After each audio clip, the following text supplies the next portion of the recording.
Yo, and welcome to another episode of The Convo. It's your man's Owen, and today I'm talking football. And with that being said, the guest I got with me right now, okay? So let me kind of talk to you about my man's right now. Uh I got the pleasure of coaching this man for a year, and let's just talk about his career real quick before I really introduce him. So, within his career in high school, my man capitalized on 72 touchdowns, 20 INTs, and he averaged 42.3 yards per punt, G. And then his senior year, he decided to put these numbers up. 9 INTs, 25 TDs. And this is the most impressive one out of all to me outside the INTs. It's his 90-yard punt. Give it up one time for my man Izzy. What's happening, baby? Been a minute, man. Good to be talking again. Man, dude, I just keep thinking about a 90-yard. I wasn't even there for that game. 90-yard punt. Yeah, they wouldn't let me play defense that game. All I got to do was play offense and punt. That one was crazy. I only kicked it like 40 yards, but that wind on the ground long ways. Oh, that's hilarious. You probably could have got a scholarship just from that. Almost, man. Dog, what's up though, man? How you been?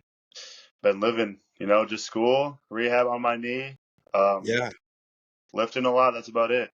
What school? Concordia, right? Where's that Con- at? Concordia University in Ann Arbor, Michigan. So right next to the University of Michigan. Just got a little natty championship dub.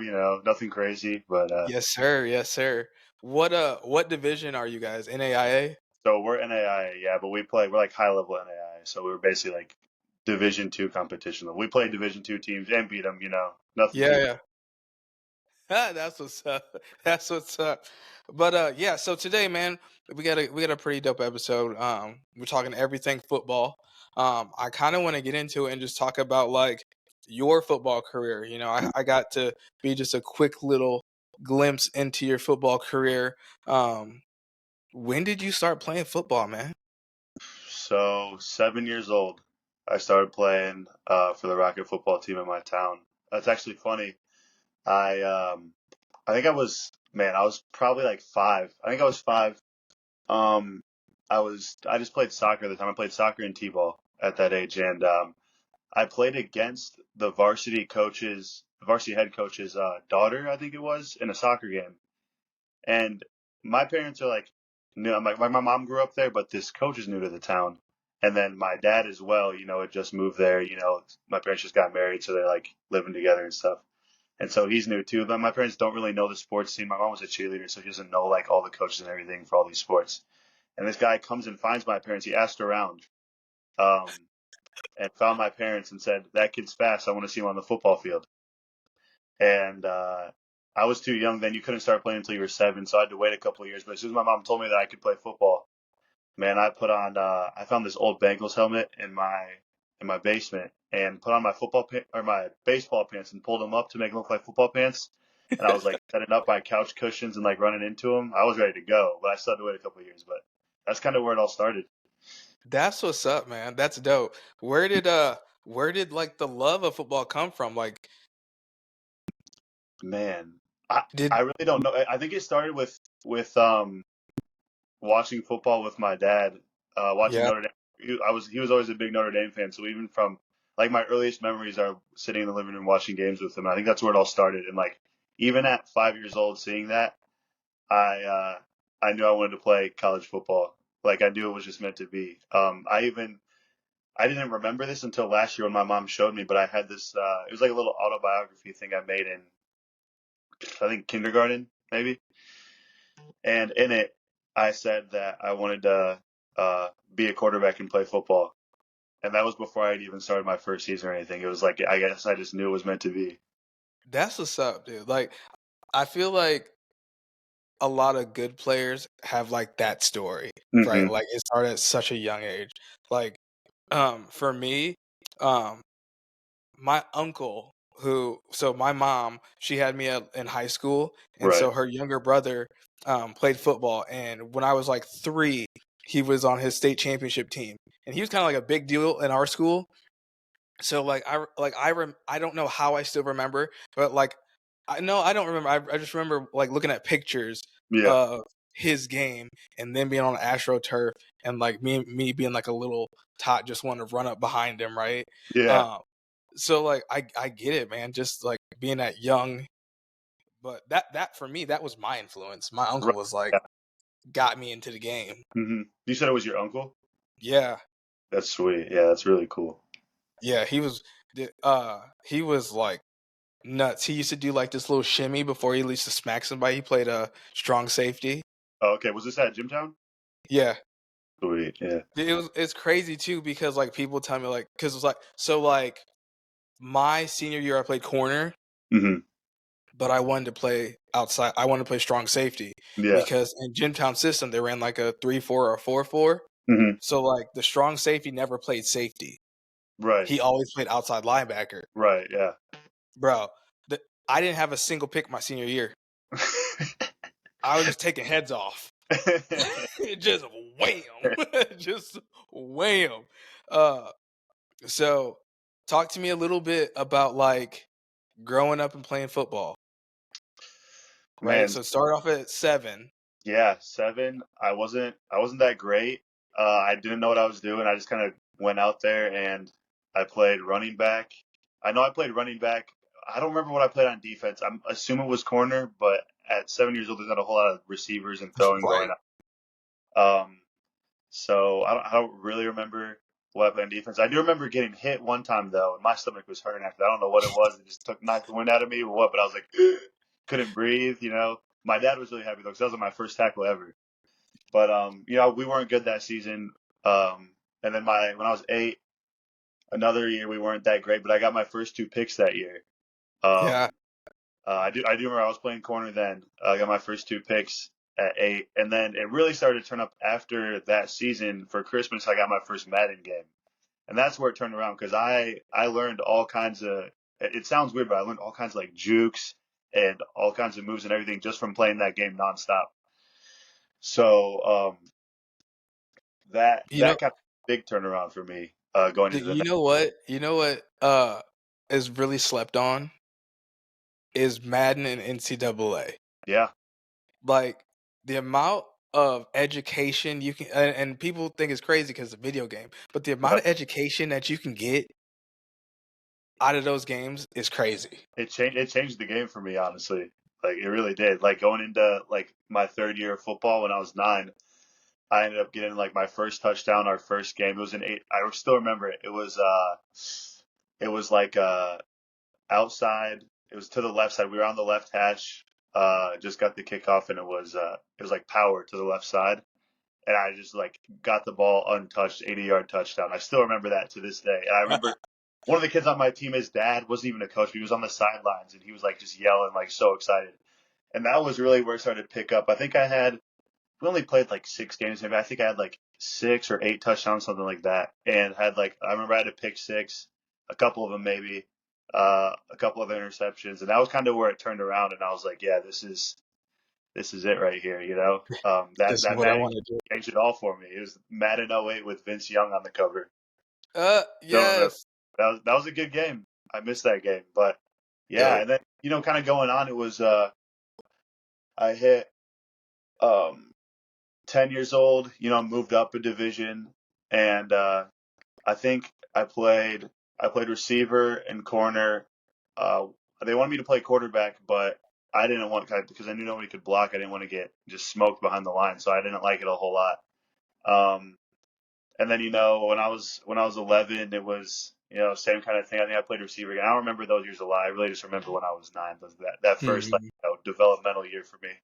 But when I went to a private school when I was younger, and it closed down, and so my mom started homeschooling me, Yeah. um, and so throughout elementary school, I was able to still play the recreational sports for my hometown, but then it got to middle school, and that's where it all kind of ends. Like especially football, like baseball, you can keep playing through middle school, but football is where once you hit middle school, you gotta either go to the school or you gotta figure something out. And that was when I found Osceola in 6th grade.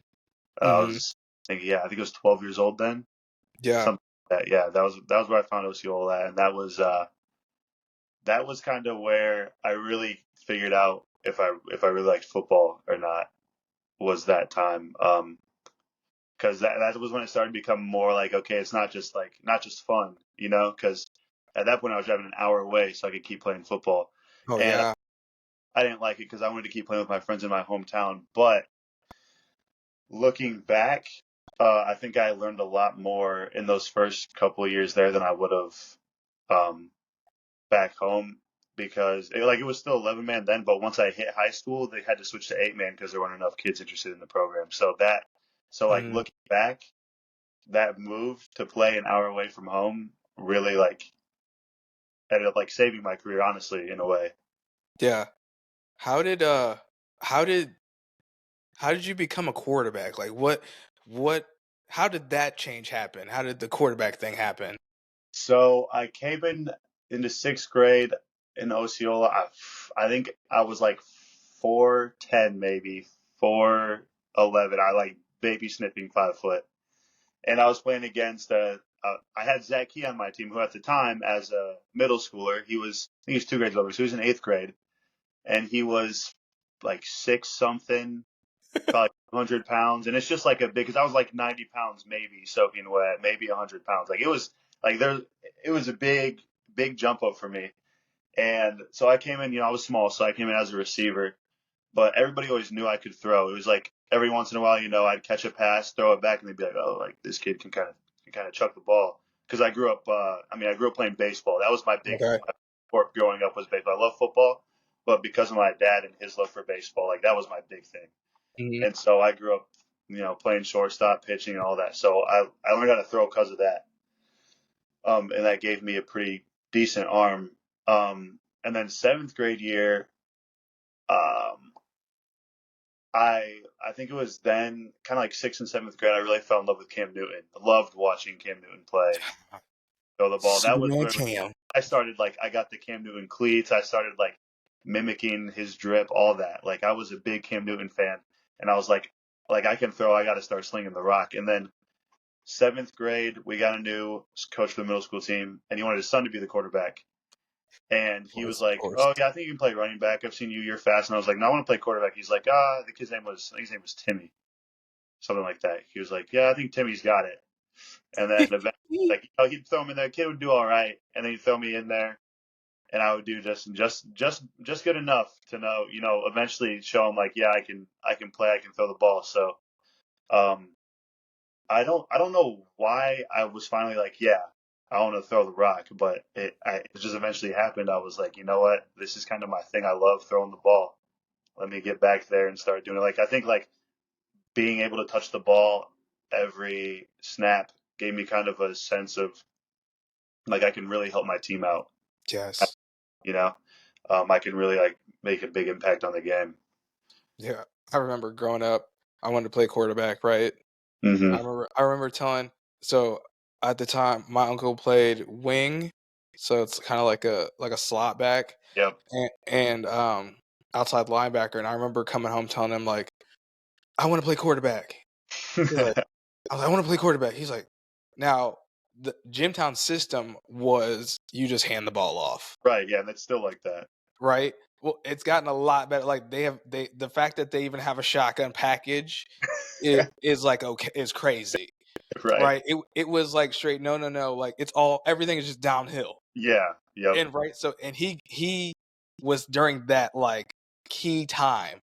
Hmm. He was like, "Why the fuck you wanna do that? No, you just wanna hand the ball off?" So I'm sitting here like, "Well, no, I don't really wanna just hand No, hand no, I hand think the about ball it. off." Right, so then I transitioned to a running back, and, like, I actually didn't start playing football. I played my first year of football I played was in 4th grade. Okay. And then I stopped and didn't play until junior high, which Mhm. that's 7th grade for, well, at the time, it was 7th grade for Jimtown. And literally, like, just I was just a stupid running back, like, 4 carries, 100 yards, like, every single game. Like, dead serious, like, every single game.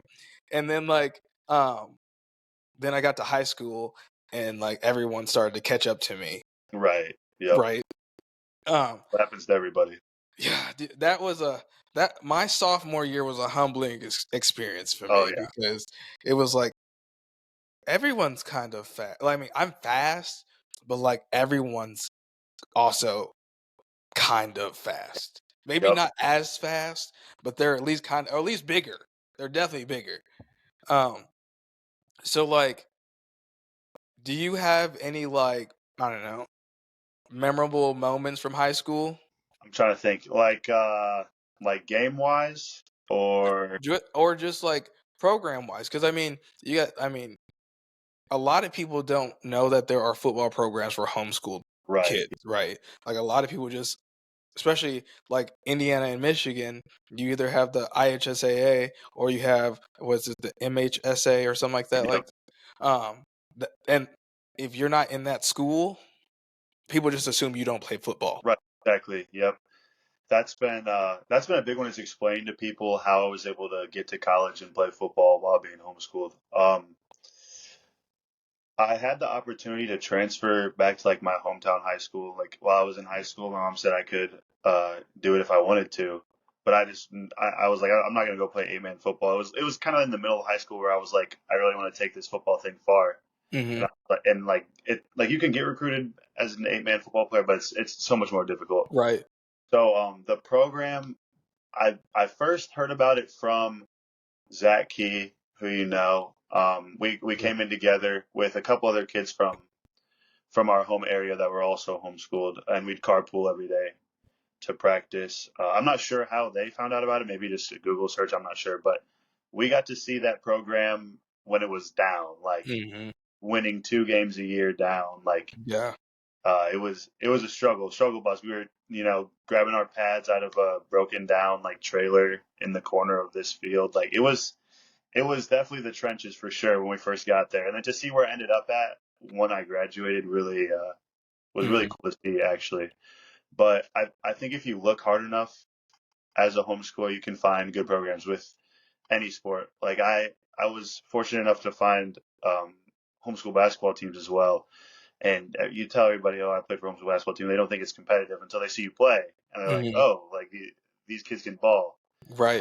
That experience with some of my friends that came and watched me play my senior year. But yeah, it was quite the journey finding those sports, and definitely there were times where I felt like I missed out on maybe certain aspects of playing for my hometown, having Hmm. that pride of putting, your city's name on your chest, stuff like Yeah. that. But looking into the future, you also see the benefits that came out of Mm. all that. What is what's something you kind of took from Osceola that you kind of didn't? Um, so the biggest thing for me that I saw like while I was there was um, honestly being loyal. Because looking back at like what the opportunity the program gave to me, Hmm. um, just as a young kid, I was able to keep playing football and never had to miss a year or anything. Um, kind of just like sticking with it and sticking with them, even though I had the opportunity to transfer back to my hometown, and Yeah. play football. And I think also just like kind of that for the most part, like if you can ball, like you can make it. You know what I mean? Mhm. Like Yeah. we didn't have the greatest teams, like later on when like in high school when my recruiting was picking up. But if you can ball, they'll find you. Or you Mhm. can you can show them or show yourself to them. Um, Yeah, I can like that was attest a big that big thing I picked up. I can definitely attest that your team was not the most gifted team. Yeah, definitely not. And looking back, so the town I live in Bridgman, Michigan, and the home and the school in my town is just Bridgman High School. Hmm. There's there are only 60 something, 70 something kids in my grade at graduation. Yeah. So very small. But there's a couple high schools. There's Lakeshore and St. Joe, which are both quite a bit bigger. I'm talking like 1,300, 1,500 kids. Hmm. And so I didn't realize it until kind of like after I graduated that I could have transferred to one of those. Like I could have, like my grandma lives in St. Joe, which is like that would have been the good one to go to because they're like really good at football towards the end of my Yeah. career. That would have been a good one to go to. I could have like gone and lived with her and gone to that school for a little bit. It was only like 15 minutes from my house. Um, but I stayed loyal because I knew how many years I'd been there, and I didn't want to leave the people that I'd kind of like helped build the program with to an Yeah. extent. Looking back, like honestly, I should have just transferred. And it's like it sounds kind of shitty to say, but like looking back, it would have been best for me, honestly. And like I've never been one to try to go out of my way to do things for myself, but based on my experiences, like since then, I'm like, yeah, I definitely should have just done it because it would have put me in a better spot in Yeah. the end. 100%. Um I had a similar conversation with Sammy also. And Hmm. okay, so I'm not downplaying those programs, like homeschool programs, because that's how I started coaching, Right. right? Um, one, I never saw myself as a coach. I Hmm. I came in as someone who was just trying to educate someone on the sport that I love, right? Right. I was just trying to say, hey, here's a position I could do in my sleep. Let me give that knowledge to somebody else and just see like if I can build relationships with these kids. Until like my last season is when I really started like, holy shoot, like I'm a coach, bro. Like Yeah. these kids look at me as a coach, Hmm. not just like a big brother or whatever. Right. You're not just out there; you're Right. coaching. And what that program showed me is like that's what it showed me is I am an actual coach. Mhm. Like I'm teaching, no offense to any of you kids, shitty kids how to be better. You're right. Exactly. Because when I look at my core group and I look at most of them and none of them have ever touched a football. Mhm. Like, That, and that that was the reality of it. Yeah, most of those kids had never touched a football in their life. right. And they're all coming together like a semi-pro team. Hmm. They're just but out there. but they're winning, Yeah, right? Like you guys were winning. yeah. We made it happen. I don't know how. Every time the season would start, I'm like, man, I don't know how we're gonna make it this year. And every time outside of my junior year, every time we'd figure it out. Yeah, that and so like that's a testament to your loyalty because you saw the program when you guys were two and freaking whatever, Yeah, and I mean your senior year, you guys what lost two, three games maybe? yeah, two or three. So I think we lost. The championship was our third loss of the year. Yeah, and you guys lost to some good teams that Yeah, would be or two. Our first loss was to Jimtown, which way bigger program than us, and they just ran the ball down our throats the whole time. right, And then our second loss was on my senior night when we honestly had the game, but I got injured during the yep, game and came back, so that was a big part of it because I mean our backup quarterback was a freshman, which like nothing against him, he ended up no, being but really good, but he didn't. I mean, he didn't have the experience yet, and that hurts. So yeah, we were good. We were good then though, but to see it from where it was at when I was from my first year of varsity in eighth grade to what it became. Oh, my computer shut off. no, To you're what it good. after that at the end of my career, and to see like us see our field build, us get a locker room, a weight room, like it was something to see for sure. Yeah. Um, real quick, talk to me a little bit about your recruiting process. So I didn't get a whole lot of help from my coaches recruiting wise. Outside of when like I'd meet a coach and they'd want to ask my coach about me. But it really started with me going to camps and then joining whatever free like online uh Like forum? like forums or like even recruiting like softwares that I could Oh, yeah, find. yeah, yeah. Ones I just put my stuff on there and like I was always really prompt on making like my season highlights and I'd go on colleges. I'd keep it realistic. I wasn't like, oh, I'm just gonna go email every D1 college because I knew I wasn't there. I knew that like I wasn't anywhere close to that. So I'd email. I knew I was better than Division 3, and I felt like I was D2 worthy. Um, but I didn't. I knew I couldn't afford Division 3 schools since they don't give out athletics. Right.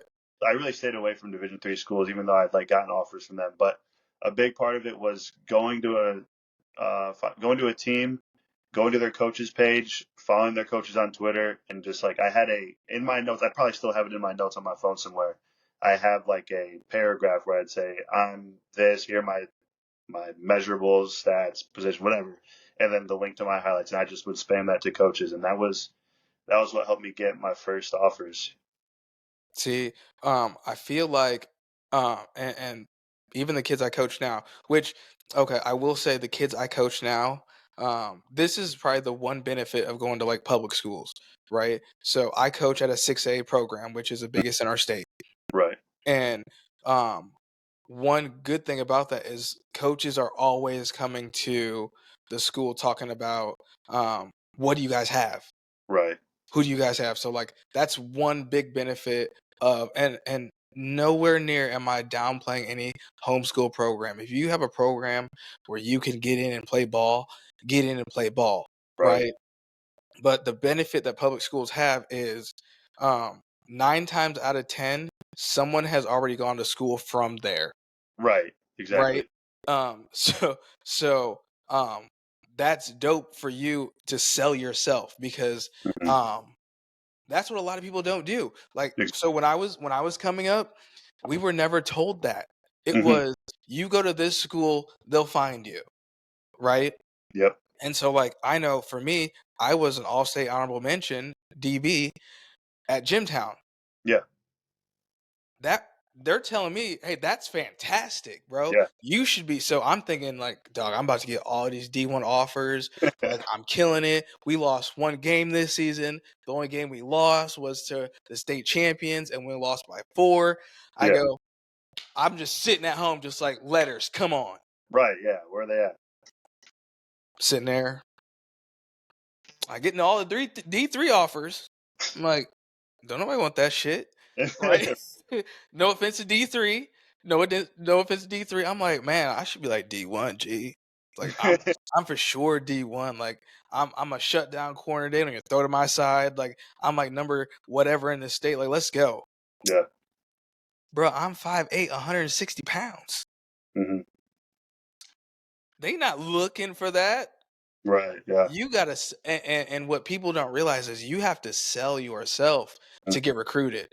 exactly. I have players right now talking about, oh, I'm gonna do this, I'm gonna do that. Okay, but how are you putting yourself out there? Mhm. Right? Are you there? You got to think that one coach on Twitter has every kid in his position reaching out to him, Exactly.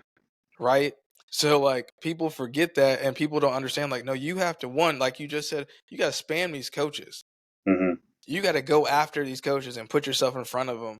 Go to these camps, go to their camps, and then say, hey, sell yourself when you get to those camps. It's not Right, just ball out. It's, I also got to talk to you about myself. When you go to your college visits, you have to talk about yourself. You right, got to exactly. hype yourself up. Yeah, that's a big part of it, and I feel like, academics is a big one too, that a lot of kids are like, "Oh, I'll just get there off my athletic ability," but a lot of what attracted coaches was I feel that I had a 4.0 GPA, so I feel like that helped me a lot because then they know, okay, I can bring in a kid that's going to get his schoolwork done, but I also can save some athletic money because he's going to get more academic money. I think that helped a lot 100%. A too. 100%. That and you know what? That was another piece for like me of why I didn't play in college because I was sitting here with a 2.8 GPA, Hmm. right? I had schools talking to me, but I couldn't afford to go there. Right. I can't afford to go to pay for your $45,000 school. Exactly. Yeah. Like I remember I got recruited by a school in Fort Wayne to play basketball. Hmm. They gave me $1,000 scholarship. Yeah, that's not happening. Sir, what am I supposed to do with that? I still gotta come up with 44 more. Like, what are we doing here? And so that's another thing that some of these high schools aren't telling people are, hey, if you want to get recruited, because colleges are looking for a student athlete, not just an athlete, Right. unless you're a freak of nature, Right. Exactly. right? Unless you're a 6'4" kid that can run a 4.4, you have to bring something with you. You have to. And like this is a PSA to all of you high school kids right now who are trying to get recruited. Make sure you take care of the business in the classroom. Yeah. Okay. Make sure you're not a freaking jerk off in school. Hmm. Because what these coaches and recruiters are doing, they're asking about you. They're asking, they can see your tape, they can find that's what Huddle's for. Okay. They puts together your highlights, you're sending everyone's sending their tape. Okay. Yeah. Well, I want to know what your grades are and I want to know what kind of person you are. what kind of person are you on the field and what kind of person are you off the field. Yep. And that's your stock. That's your money, right? Because this game of football is a business. Hmm. And I think people often forget about that. They just go off of pure athletic ability, talking about, Yeah. oh, well, I can do this on the field. But so can 50 other kids. What's going to make you different from them? You know? So that part. So can 50 other kids at your, and not even at your position. We'll take somebody from a different position and put them Right. here, Exactly. right? Yeah. I move kids around all the time. Oh my gosh. So, and you just went through that, Yeah. Yeah, I right? did. Talk to Yep. me a little bit about that. What, like, how'd that happen? So it was always kind of going back to what I had been talking about with like, loving Cam Newton. I I fell in love with the Shout out to quarterback. Cam. Yeah. What'd you say? Shout out to Cam Newton right Uh, now. Let's get him on here too, you know? Right. But anyways, I think it was freshman year. I was a backup to a quarterback that I just transferred in, and I didn't really know what I was doing. I just kind of went out there and threw the ball, so it wasn't anything crazy. But then sophomore year, I took his job, which I didn't expect to, and I didn't even know if I deserved it either. But I ended up doing well. We ended up winning a championship, beating a team that had destroyed us at home during the season, and it was kind of a big deal. And that was when I started hearing all the like you can go, you could be this good, you can do this.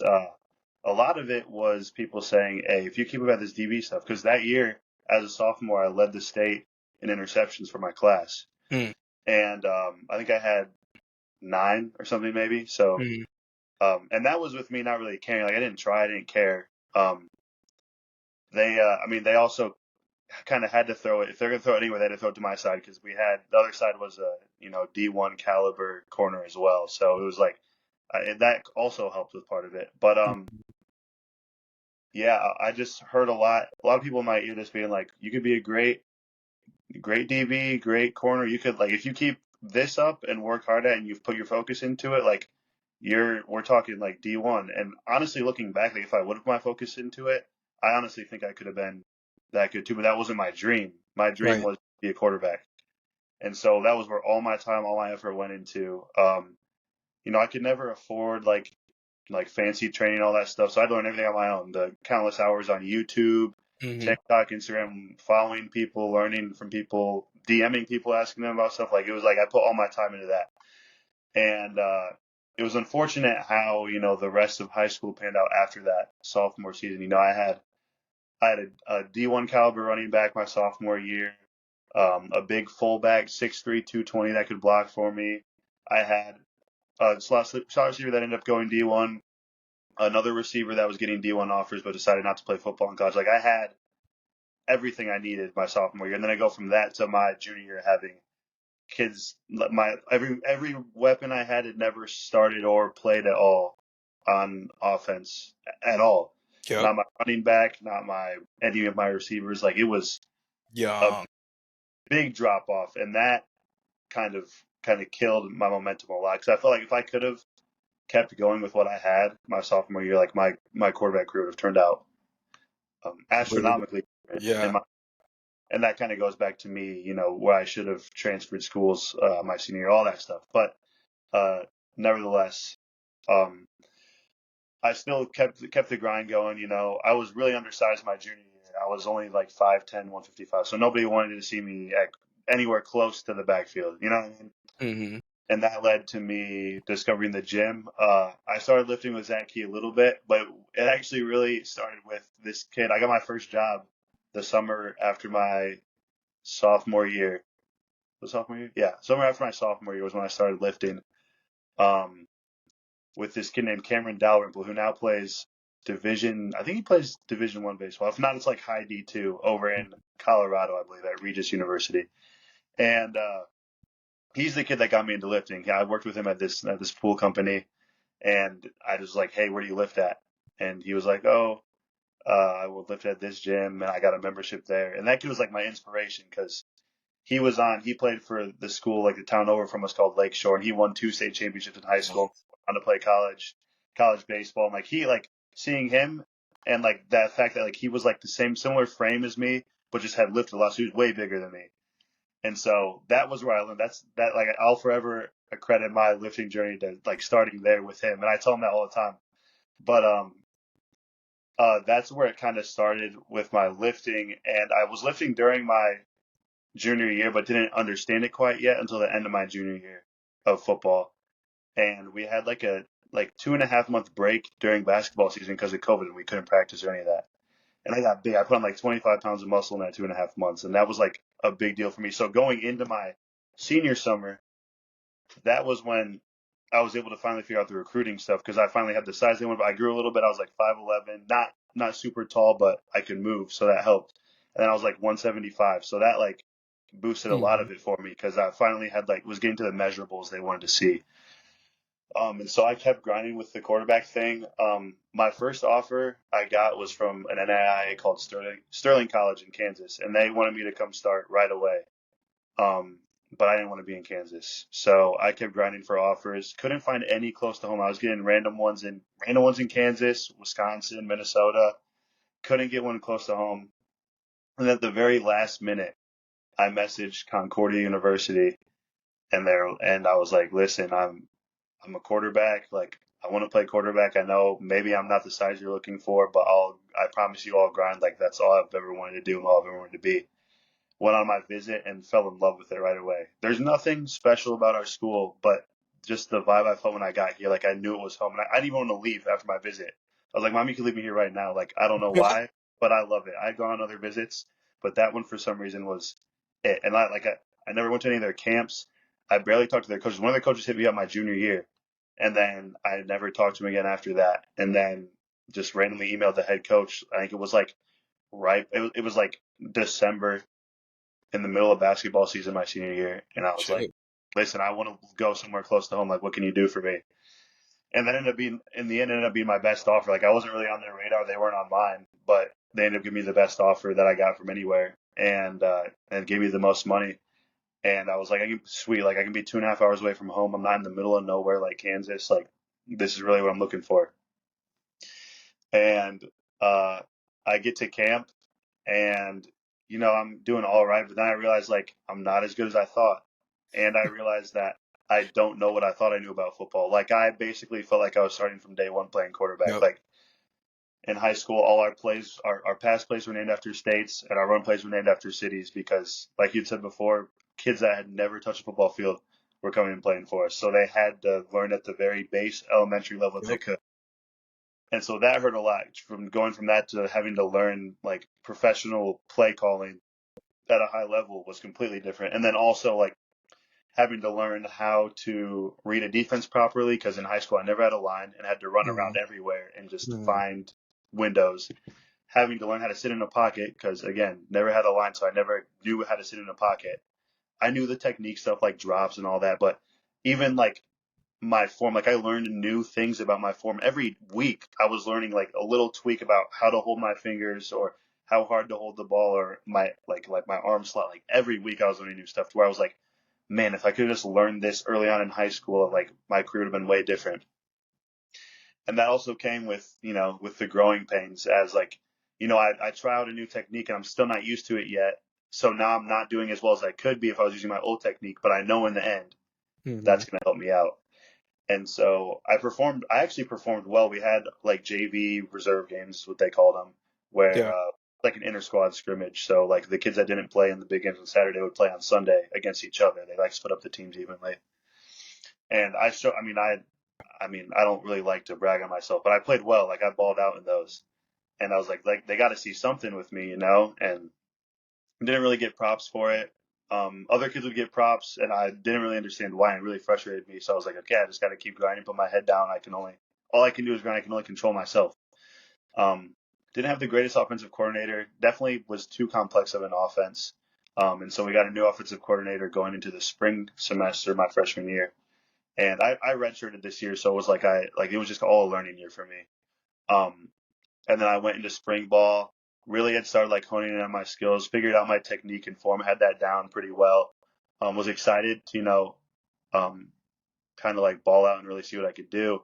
And then just didn't have a good spring. New offensive coordinator, new like really like I think I put too much pressure on myself.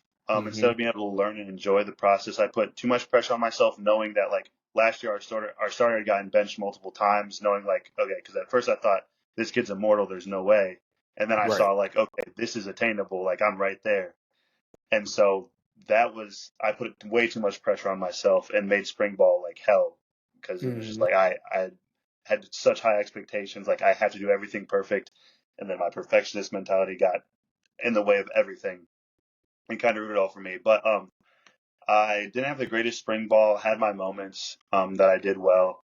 Definitely felt like I outshined others that were in my position.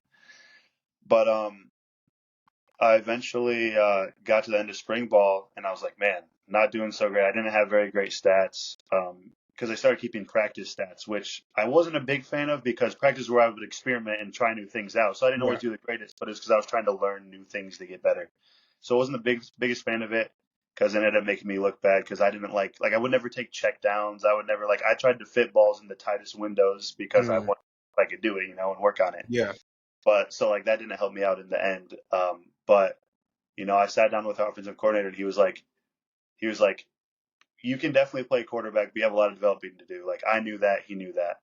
Um, and at the time I was sitting at like fourth in the depth chart. Mhm. Um, and eventually who was the guy that was one of the guys that was battling for number one, eventually he transferred after that year. So I think if they would have known he was going to transfer after spring ball, I probably would have stayed. Mhm. But he transferred, and so that was like once we were like in the summer, it was like we were getting close to coming back. Like he had announced that he wasn't coming back, so I got sat down in the office there. Like, you can play quarterback, but you're gonna have to develop for a while. Like, you can stay there if you want, but we also, if you want to get on the field right away and not have to wait a year or two, like we need help on defense, and we know you played and did well in high school, and we can get you there. Like, you have the opportunity to start right away as long as you can prove that you can play.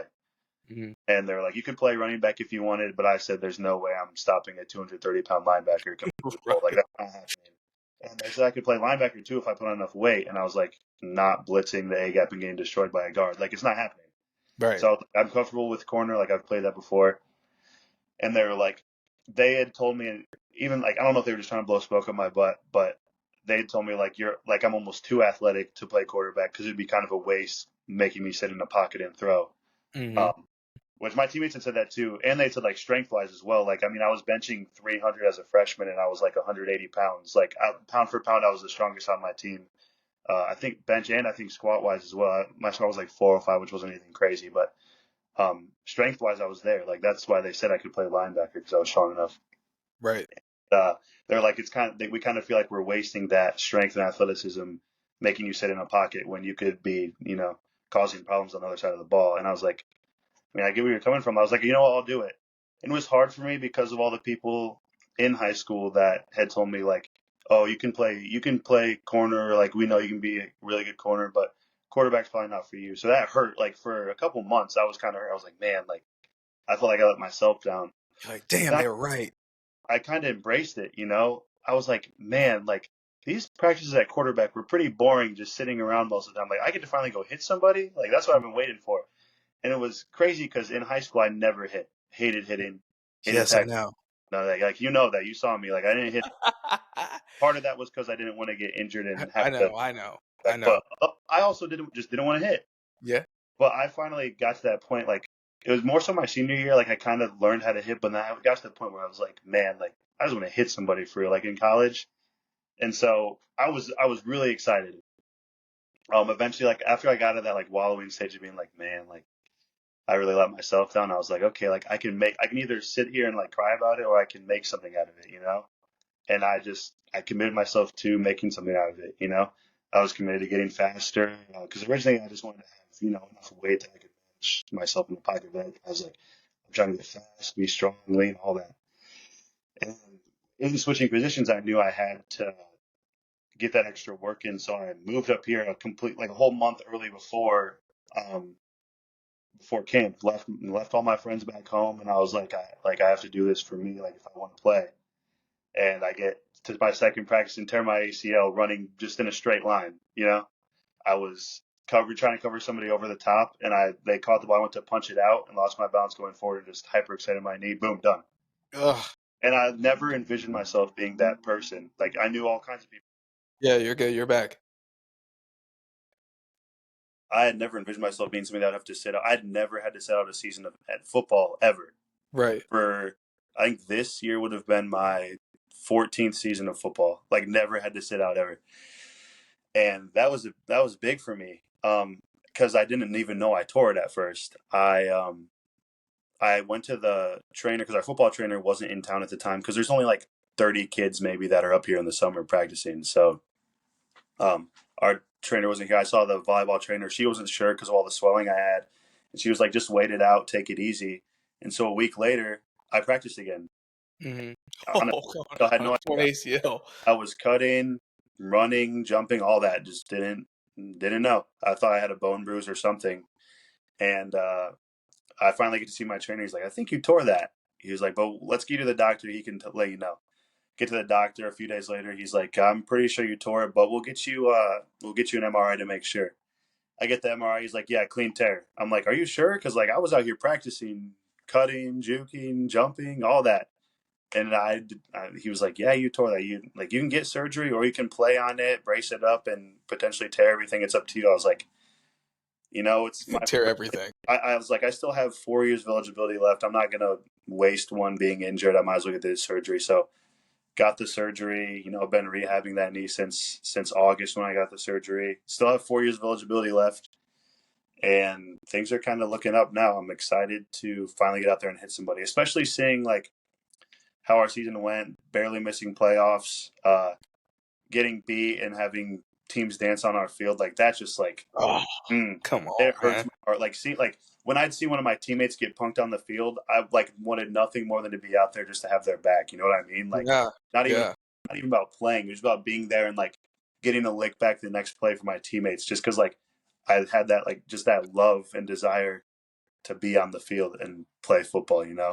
So it's been quite the journey from quarterback to DB, which I haven't even gotten to see my full potential at DB, but I'm excited for it for sure. Man, you know what? Okay. So first off, everyone knows like I'm a DB coach. Exactly. So naturally, I want you to play DB. Right. I understand the one to play quarterback, but me naturally, I want you to play DB. Mm-hmm. But so and just my 2 cents, not that it matters, take it for whatever you want it for. A thing that has made you really good at DB is the fact that you were a quarterback. Yes. Right? Yeah. And that's something that people sleep on. I coach my guys now from an offensive perspective. Mm-hmm. I coach them on, hey, this is what an offense is thinking. This is what a quarterback is thinking. Because for me, my best friend was a quarterback. Yeah. So when I coach my guys, it's based off of the knowledge I know as quarterback. And not that this is not a brag or anything. Like I played intramural quarterback. Yeah. Right? And so it's so much easier to see it when you've been on the other side. Yeah. 100%. The game slows down 100%. You have a pre-snap read from defense, Mm-hmm. and people sleep on that. Yeah. But there's something I want to touch on. So you mentioned your lack of development in high school, Mm-hmm. and now mind you, this is not a jab or anything at any coach that you've ever had, but I think this is an important thing to talk about when people are choosing the football program that they want to go to. Right. Um, when you don't have the proper development, or you have a team that has to dumb things down because the general population doesn't understand schemes Right. and things like that, you set yourself up at a disadvantage. Mm-hmm. And this is something that I have been preaching since I've kind of started being a coach and started taking coaching serious. For coaches out there, like, take your coaching serious. Yeah. Right? So, like, a big thing for me and a big thing that I learned with your class was football had changed from when I played to when you played. Mm-hmm. So I remember, like, when I came in, I was teaching you all techniques that I knew. Yep. Right? And I wasn't teaching you techniques that you needed for the game today, Yes. Yeah. right? Until like half the season was freaking over. Yeah. And then it was like, hey, okay, so we're gonna call audible real quick and we're gonna switch everything I've ever taught you and we're gonna start doing it this way, blah, blah, Yeah. blah. Yeah. Um, I think that is so important to um challenge coaches. Like respectfully challenge your coach. Respectfully ask why are we doing this? Yeah.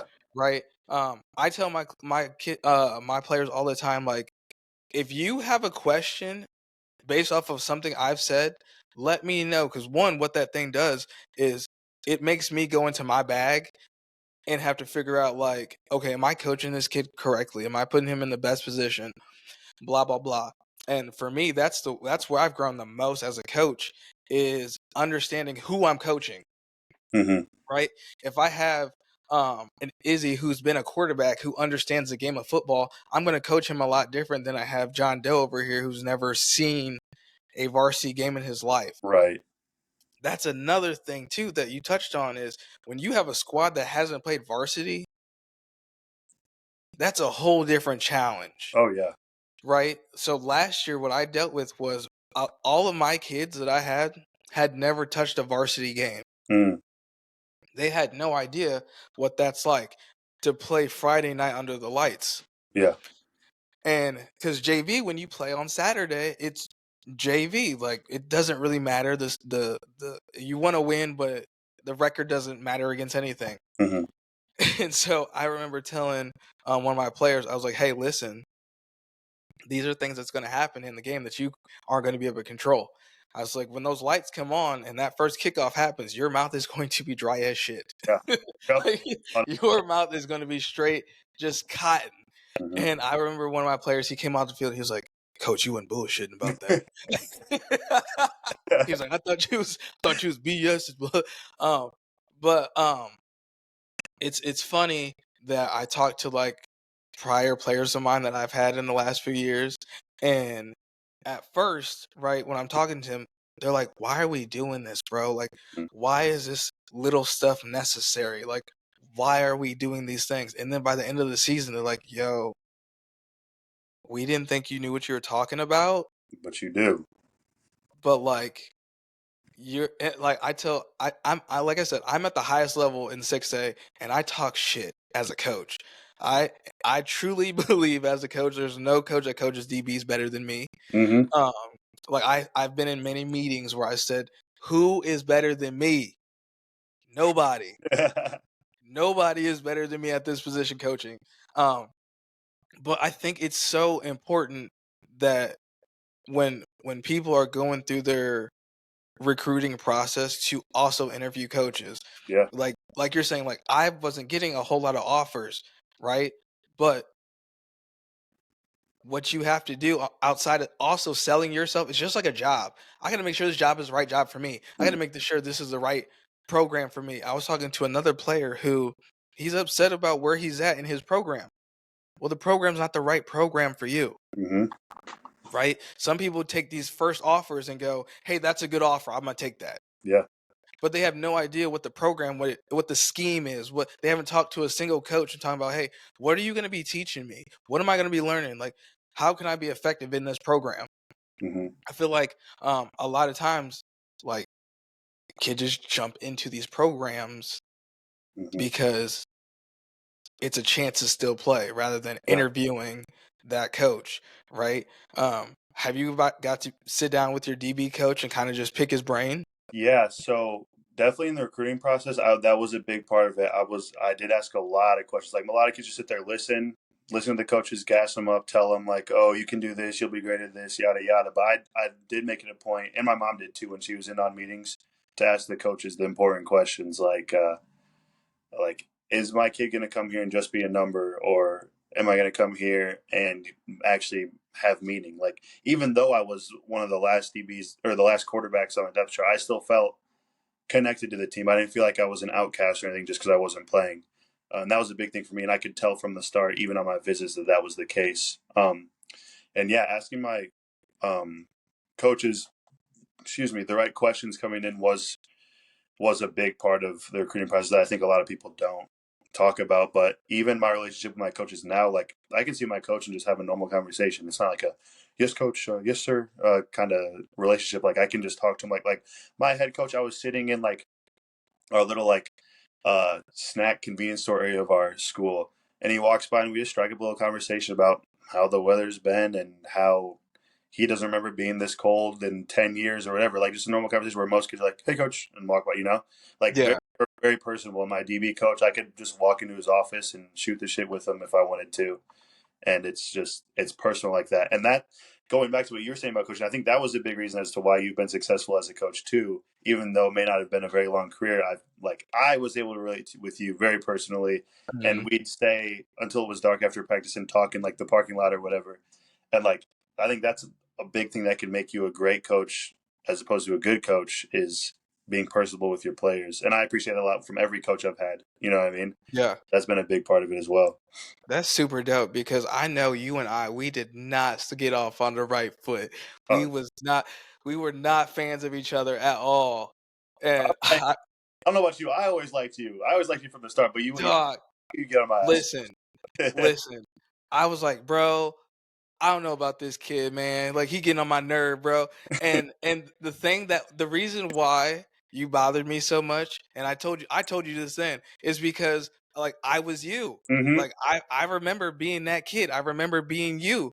Yeah, And it's when I have the same problem with my son. Like I don't ever want to admit it, but he's just like me. yeah, he's So a like like I completely understand. right. Um but no, and you were one of those kids that, like I said, you would ask the questions. Why are we doing this? Like, what is this? What is the benefit of this? hmm Okay, now I got to dig in my bag and be like, listen, this is why we're doing this. hmm It's proving why I'm coaching. And it's not in a disrespectful way of like, man, why the fuck we doing this shit, bro? Right. No, it was like, hey, explain to me the football version of this, hmm rather than why is this just a drill? Right. Where Like other kids would have been like, they on would have followed me to the edge of the earth just because, right? And so what it would make me do, it would make me go back and watch more film, um, get in on YouTube and find other DB things to do, and do all these other different drills, and learn the craft, and perfect the craft. So I can honestly say like your class kind of set me up to be where I'm at right now as a DB coach, and potentially to be a defensive coordinator one day, yeah, maybe. You know yeah. what I'm saying? Never your goal to do all that. Like that just started from a little like kind of fire that started a Oh little yeah. spark. You know what I mean? And I And think so that's so huge. Like as a coach, is you seeing that and like, all right, well now I got to go back. And as opposed to getting mad or butthurt that a kid's asking you questions like a lot of coaches do, thinking like the kid's trying to show you up, you're like, no, I need. Now it's got me thinking like, why are we doing this? Is this the most effective way to train? Like, am I doing all this the right way? And I think that's such a big approach is looking at it not like I'm the coach and I know everything, but almost as if you're the player and you're like, is this like would this help me if I was on the field? I feel like that's yeah, part of being a coach. well, that's freaking huge because think about it, like I can't play for you. I can't. Mhm. All I can do. I give you the blueprint and Right. hope you can just go out and do it. hmm Right. I don't. I'm not gonna have my instincts don't kick in on the sidelines Yeah. like yours does. Your football instincts kick in. So I have to put myself in your shoes. Okay. hmm My first question is, hey, what are you seeing out there? Like, why did you do this? Yeah. Well, coach, I did this because of this. Oh, and where I might feel like you're wrong, I'm gonna sit back for a minute and be like, okay, I see why you did that. Exactly. Okay, I see why you did that. But here, if you would have done it, if you would have done this, you would have had a better result. hmm So going forward, try it this way.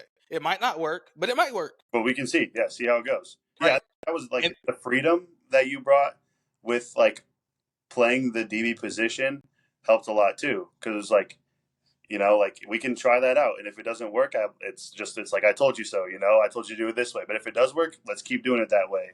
As and opposed like to other coaches that are like, I know the right way. Let's always do it this way. I'm like that now at this level. It's hey, this is what I'm putting in, right? This is what I'm putting in, but let's do what you're comfortable with. As long as you get my end result, I don't really care how you get there. Exactly.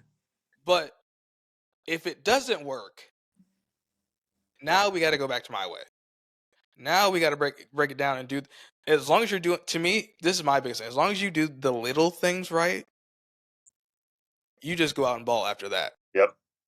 But if you can't do the little things right, now I can't coach you at that point. Hmm. I can't help you get to that next level. I can't help you have the tools to be able to go to a college and speak intelligently about football, Oh yeah, 100%. right? Um, but yeah, so sorry, we got off a little bit on a tangent, but I That's like how good conversations go. yeah, but I like that. Um, so you got 4 years left. Hmm. Um, I listen. I told you, like, I am selfishly excited to see you at Yeah. DB. I'm still upset that we couldn't work out. Was it this spring or this Right. summer? Schedules just didn't work out. Hmm. So, out outside of football, how do you? I mean, you're in your second year of college now, right? How do you manage the being an athlete, being a student, and still having a social life? I'm not gonna lie, it's not as hard as everybody said it would be. A lot of people were like, "Oh, you never have time, yada yada. You don't, you won't be able to hang out, especially during season and all that." And maybe part of it is, maybe part of it seems easier because people gave me those expectations. But like, I honestly don't feel like it's as difficult as everybody made it out to be. Um, and maybe just the game has changed since I was in high school, as college athletes. But I mean, I go to class. I have classes. They're either Monday, Wednesday, Friday, or Tuesday, Thursday classes. And I mean, your class is like an hour and a half long, maybe, and you have maybe two a day, depending on how you build your schedule. Like, it's really not It's that a great. lot of free time, isn't it? Yeah, there's a lot. There, I'm bored more times than I'm not. Just not. Yeah, Yeah, which is crazy compared to like what people were telling me that I'd never have free time at all. And so, like in season, like during camp's crazy, but everybody knows camp is crazy. Like, you're doing football all day, you have 3 meetings, a lift, 3 practices, team activities, like you're always busy. But during the season, it's like Mondays you don't even have practice. You only have practice Tuesday, Wednesday, Thursday, and then a walkthrough on Friday. Practices are 2 hours. um on, I think, 2 days out of the week there's a 30-minute meeting that we have in between classes, and there might be other different meetings thrown in between there, and there's game day on Saturday. Usually Sunday might be a film day. Sometimes it's not. Sometimes you don't have anything else. Like, it's really not that crazy. mhm, Spring ball gets a little crazier because there's longer meetings during the day, and you have your spring practices, and you'll have spring practices on Saturdays and Sundays. But for the most part, like right now, especially, there's 4 lifts a week that are an hour and a half long, and one team meeting, and then like we have a conditioning thing late on Thursday nights. We have at 9 o'clock. I got to go coach one of our basketball teams because we have a like a football team basketball league uh, that's dope. that I can't play, so I coach. But yeah, that we like right now it's really not crazy. Like, I've been sitting at home literally all day doing nothing. You know what I mean? Whole lot of video games. Yeah, shoot, I need to hop back on. I've been playing that new Modern Warfare 3. It's pretty fun. But yeah, dude, honestly, like, as somebody talking to like high schoolers looking to become college athletes, I'd say don't stress about it. Yeah, yeah. Not, I mean, unless you get into your top Power Five, Right? Yeah. Then right? the story changes. Yeah, But that's because that's a full blown business at that point, they're making millions of dollars off you. So yeah, right? it changes for sure. Um, so you got 4 years eligibility. Hmm. I know you're gonna go out here and bust your ass and kill it.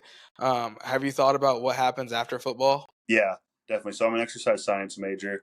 My plan is just to train athletes, be a personal trainer for athletes, and I mean even normal people.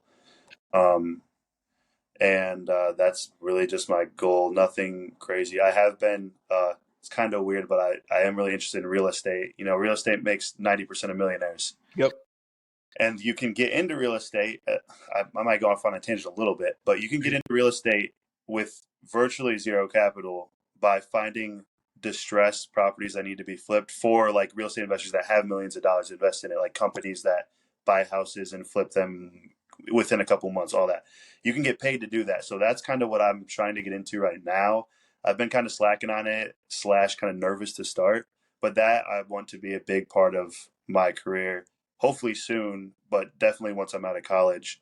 You know, you can make tens of thousands of dollars just finding properties for people and then learn how the process goes, how to flip that along the way. Like I've talked already to multiple real estate investors in our area that have answered my questions, and I've been able to talk to them about what it's like doing that. And you can start out.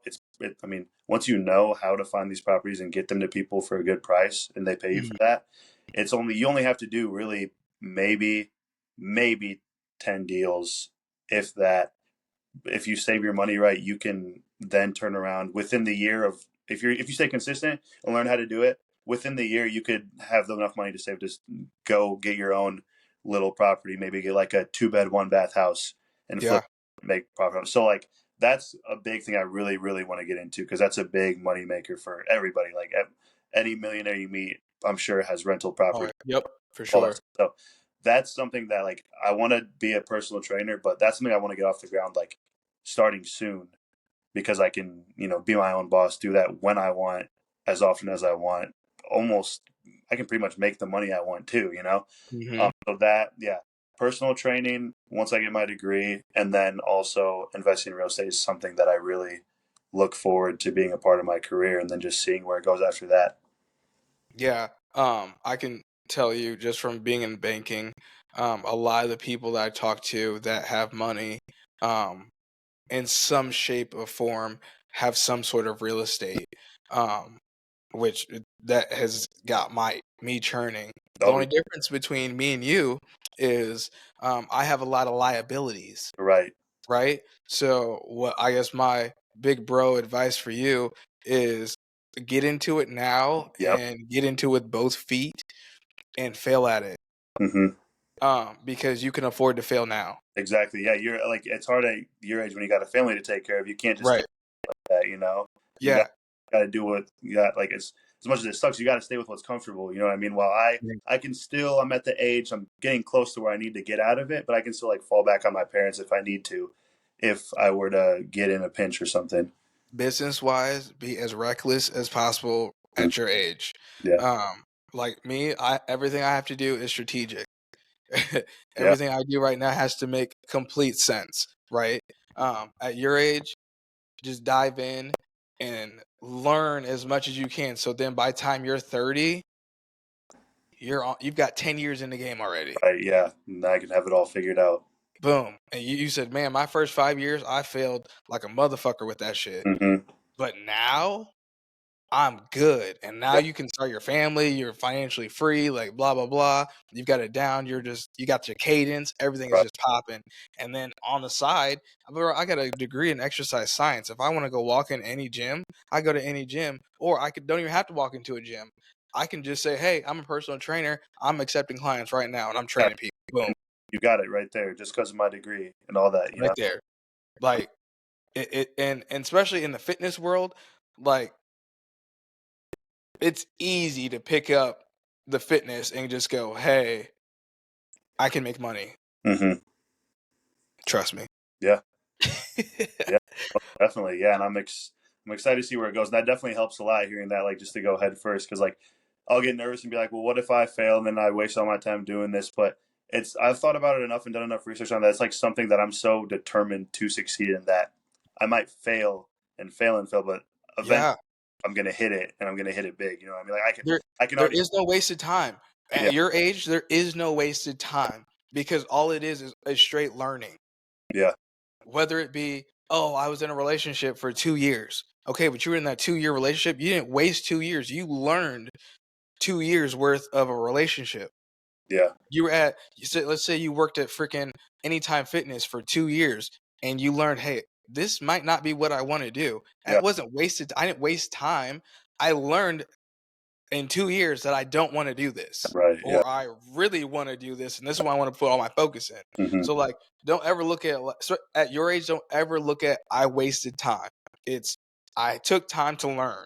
Yeah, definitely. That's a great one to remember, because I always get in the way of that. Like, man, what if it doesn't work out? And I'm looking back like, oh well, I spent all that time doing that, and that's just a big mental block I have with trying to dive head first into the real estate stuff. Is like, man, what if I start calling up these people to see if they want to sell their house, and they're just like, they just tell me to fuck off, and it's like, man, like I'm And you just, call another one, and then you call another I one, don't know, and and then you get another fuck off, and then you get another fuck off, and then you get another one, and then you get another one, and then eventually you get a yeah, come on and let's talk about it. yeah, And then you might still get another like you talk about it, and then they're like, "Nah, I'm good."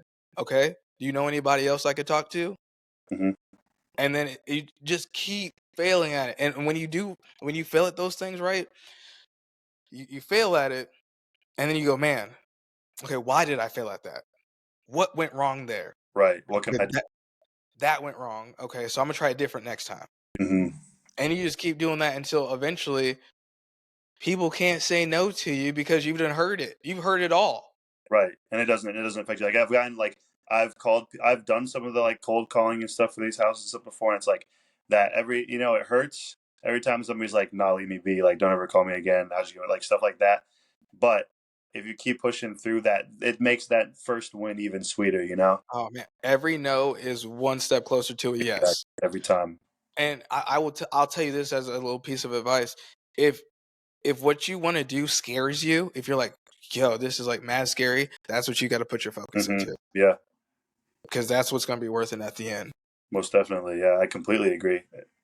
It's definitely great to hear for sure. Like I needed to hear that because I've been Yeah. like I was sitting at my computer all day, like just trying to just like thinking like, okay, what do I got to do next to get this figured out? Like, do I just keep calling? So I got a little bit started. I'm trying to like put together like it's literally open on my computer right now. I'm trying to put together an ad with like a good description. Like hey, like if you're trying to sell properties, like I know people trying to buy them, stuff like that. So I'm trying to like put that Mhm. together right now, and I'm making baby steps. I'm trying to not like just like go full bore all in one day and then overwhelm myself over myself. I was just trying to like every day do a little bit, do a couple, make baby steps, and I'll eventually get there. Well, and think about this too. Like, you don't have to look professional in the beginning, Mm-hmm. right? That's part of the process. That's something I learned the hard way. Like, I felt like every time I did something, I had to look legit right now, Right away. Yep. right? And so what that does is that puts a lot of pressure, that costs a lot of money, and then where do you go up from there, Mm-hmm. right? So if my podcast that I've been doing for a month and a half, if I instantly look like I'm in a studio and I got all this production going on, uh, I'm just starting. My next move is I got to be in a studio with the whole production team, Right. Yeah. right? Yeah. Instead of no, bro, like I'm sitting here with a camera and a microphone. Mm-hmm. You see what I'm saying? So Exactly. like, then that was the hardest part for me is understanding like, no, this is a process for a reason. Yeah. It's supposed to be ugly before it gets pretty. Mm-hmm. So like, yeah, make a shitty ad, put it out there. Yeah. Just do It something. Something's it better. doesn't do anything. Okay, it doesn't do anything. Make another one, a one that's a little bit better, and then because what happens is you'll look back and you'll just go, "Yo, this was the first," and save it, save that Yeah. first one. Like this is the first one, but this is what I look like now, Mm-hmm. right? Yeah. But let's just switch gears a little bit. So did you watch any of the games? I'm a big Lions fan, so I saw that. I saw that Lions game, and it was definitely a hard one to watch. At first, I was like, "We're really about to Yo, like this is happening. fight, like like we're here."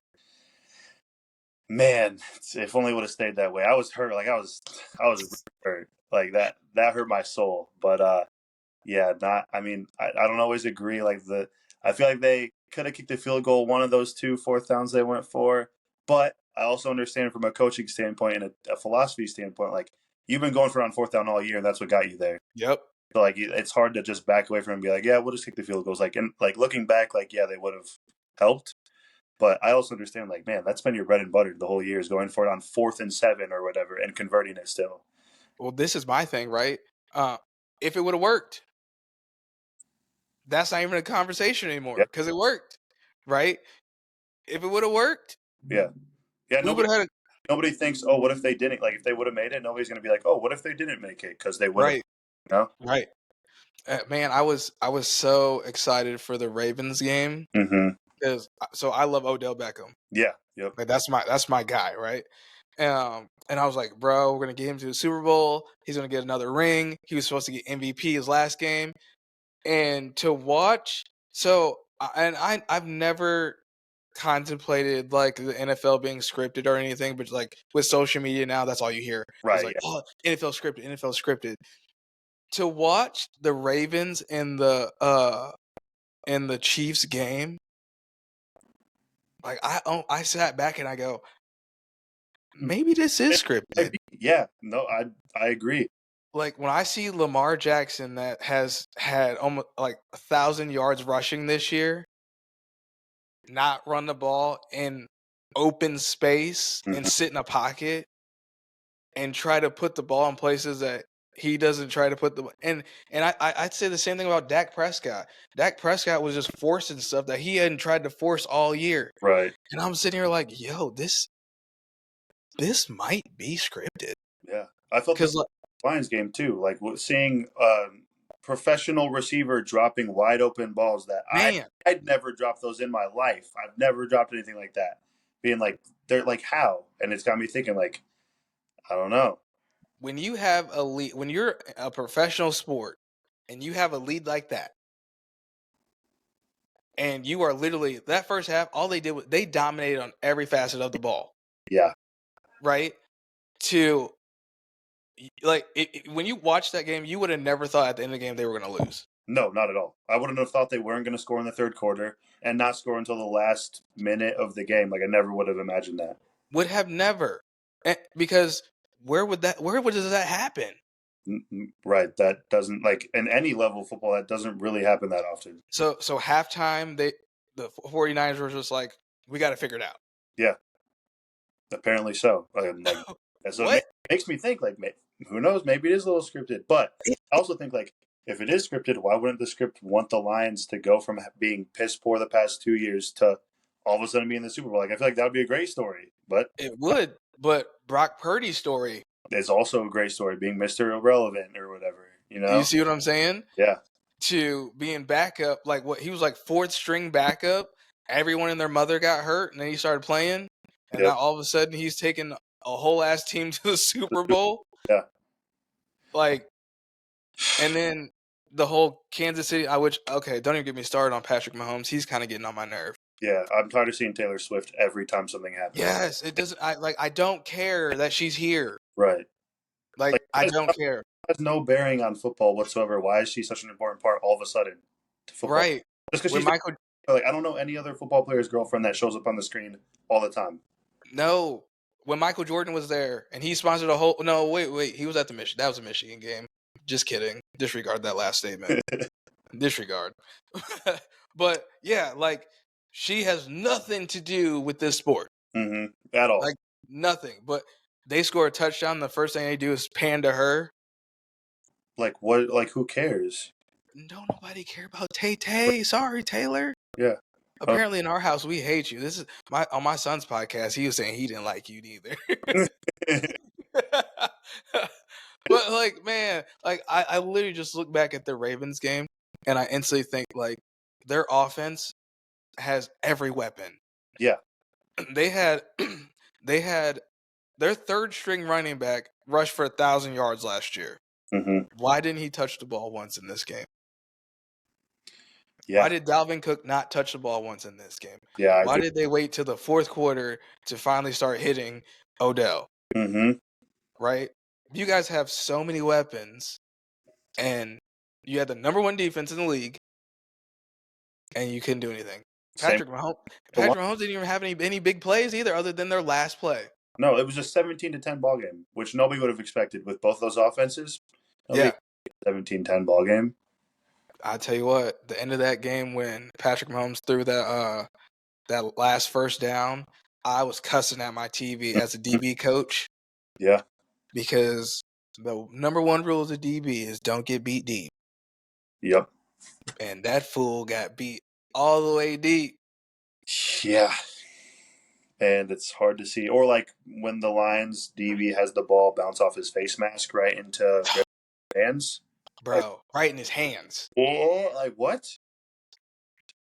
Never see that. And then like the lines aren't like Jared Goff had a great game without targeting Amon-Ra St. Brown at all the Mhm. first half or really the third quarter, like at all, and it still had almost 300 yards or maybe just hit 300 yards. Like why was he not targeting them? And then like I don't even want to get started on Cam Sutton playing defense.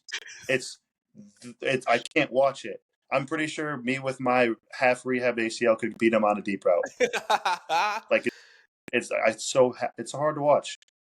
So, I'm just thinking about like games and did you see the what's the kicker for the Bills? Oh, Brandon Bass or Bass. Bass? Yeah. Mhm. Um, did you see him miss that field goal to Yeah, win the game? yeah. So, I legit went in an uproar about kickers, and my poor manager was like, "Owen, like you're a coach. Like, why are you acting like this kicker lost the game?" Right, yeah. And I go, "Listen, I understand that everything happens before that moment. Hmm. Okay, like I understand, but this is my problem with kickers. You have one job.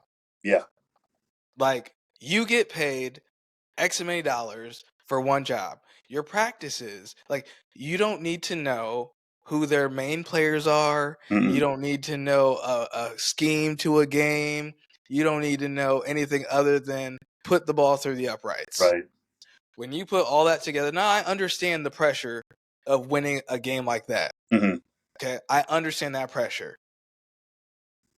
But you do this every single day. Yeah. And that's all you do. That's all you do. This is all you do. So I just want to know, like, I want to know if you were with me on this one when Oh, yeah. I mean, I definitely agree. Like, it is hard. I do get that it's hard, and like Stephon Diggs shouldn't have dropped the ball, like stuff like that. right, Like a lot of things changed the game, and I do understand the pressure. I've been in big pressure moments like that. Don't even like I think they're big pressure moments. They don't compare to kicking the field goal to go to the AFC Championship. But man, you all you do is really kick. Like that's what kind of sucks about being a kicker is the one time you mess up, everybody talks about it, but all the times you make it, nobody really cares that much. So like, right. I get it, but like, you get paid hundreds of thousands of dollars just to kick a ball three And times a game, maybe. Like, you don't have to hit anybody, nope, really. you don't gotta. Like Oh, like maybe on occasion you lift. Like you don't have to run really. You don't have to you do lift because you want to. It's not like mandatory. It's not right. you might have a program, but they're if you're like, I'm just not gonna do that today, they're not gonna be like, oh, you probably should. Hmm. Like there's no reprimanding from a kicker not lifting. Right. If Yeah. as long as he's still kicking fine, Yeah. As like long as and that then leg can swing, huh? as long as that leg can swing and hit that leg Right. better. Right. And most of the times it really doesn't have anything to do with like the power behind your foot. Right. Like it doesn't matter if you're squatting 400 or not. Hmm. It, it has nothing to do with it. And then I think of like DBs that like the Ravens DB who got beat deep Hmm. on the most key part of the game. Again, you have one job. Like and don't get me wrong, I'm a DB coach. DB is the hardest position on the field. Yep. It's the only position that you have to guard their best player backwards. Hmm. Okay, I understand all of that. You're talking to someone who lives and breathes it. Right. Right. So in that moment, and the fact that he would try to look back for the ball right away before he got back in face, bro, I was losing it. Right. You never do that ever. I was losing. I was like, I would have kicked him in the face mask. Like, I would have kicked him dead in the face mask. Right. Like And you're then like, how are you still messing up on that? like that one might be as bad as the kick, Hmm.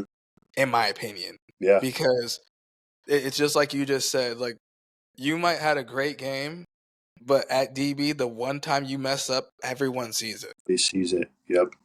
Everyone sees it. I tell my guys this all the time. I'm like, hey, listen, the D line, the linebackers, all them cats might sit here and talk trash to you, but guess what happens?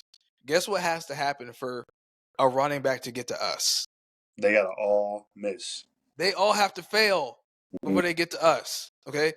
You know how much time a quarterback has to have to be able to throw a deep post? 3 seconds. That's that. Like all they're doing is going forward anyways. Yeah. So like everything bad that happens to us is because of them. But Right. everything good that happens to them happens because of us. Right. Yeah. They With get sacks because nobody's down yes. open. Yes. The quarterback has nowhere to go, so guess what? They end up with a sack. Mhm. Football 101 right there, you That's guys. how the game goes. But yo, I think we're gonna wrap this up, B. That sounds good, man. It was great. Look, man. Yes, I appreciate you coming on here. I appreciate that, we still have a relationship where if my phone rings and I know it's you, I'm always going to pick up. Right. Vice versa. When I hit your line, you're always going to pick up. I love that. Um, I wish you the best with your rehab. I hope nothing but success for you this season, bro. Yeah, I just hope you go out there and just crush it. Thank you. I appreciate it. I can't wait to come back in town and hop on to the in-person, Yes, it's going to be so great. It's going to be so great. I can't wait for that recap. Yep. And eventually hit the field, too. I can't wait. Yeah, for sure, for sure. I know for a fact I'm gonna get with a lot of I'm gonna get with a lot of my DBs, so you can always come out with us and just I'm gonna be running with them too. So Sweet. get some good hands-on stuff right there. Dude, that's what we like to hear. All right. Yeah, sounds good. All right, y'all. Hey, that's another episode of The Convo. Make sure you go like, subscribe, donate if you want to, do all those great things, and holla at your boy. This podcast is sponsored by Movement, your passport to a healthier, stronger you. Unleash your potential, sculpt your body,